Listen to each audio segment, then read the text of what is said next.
আজকে এই মঞ্চ থেকে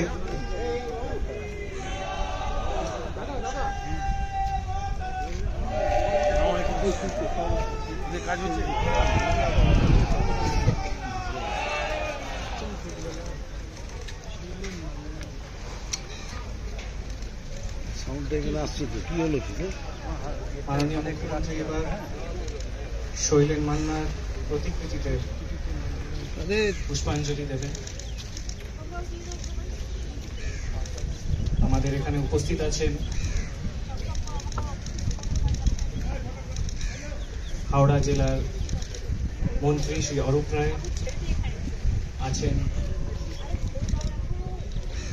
শ্রী মনোজ তিওয়ারি উপমন্ত্রী, আছেন এমএলএ গৌতম চৌধুরী, আছেন এমএলএ নন্দিতা চৌধুরী এবং doctor Sujoy Chakraborty, chairperson board of administrators, এবং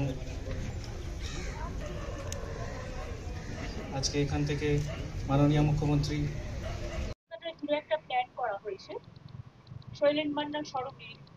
এখানে সেলফ হেল্প গ্রুপের এরা বসেছে নারায়ণতারা, সুফল বাংলার দোকান থেকে ঠিক করে জামা কাপড় মেয়েরা যেগুলো পরে এবং গয়নাঘাটি এগুলো আছে। এছাড়াও এখানে যেটা হবে সেটা হচ্ছে একটা গ্রামের মধ্যে এর একটা লাইব্রেরি তৈরি করবে কিছুটা জায়গা জুড়ে, মানে পুরো এলাকাটা জুড়ে। আর একটা জায়গায় একটা রেস্টুরেন্ট করবে, আর একটা জায়গায় মানে যাতে বাচ্চারা খেলাধুলা করতে পারে সেই ধরনের কিছু করবে। সুতরাং এই রাস্তাটা জুড়ে পুরো যে জায়গাগুলো পড়েছিল এবং নানা রকম ভাবে আমি নিজে দেখেছি যে এত সুন্দর জায়গা অথচ কাজে লাগানো দরকার, তাই কাজে লাগানোর জন্য এলাকাটা জুড়ে পরিকল্পনা নেওয়া হয়েছে যাতে আগামী দিন এলাকাটা সুরক্ষিত হয় এবং ছোট বাচ্চা শুরু করে আমার বিদ্যালয়টা আরে তারা দেখতে পারে সেই জন্য।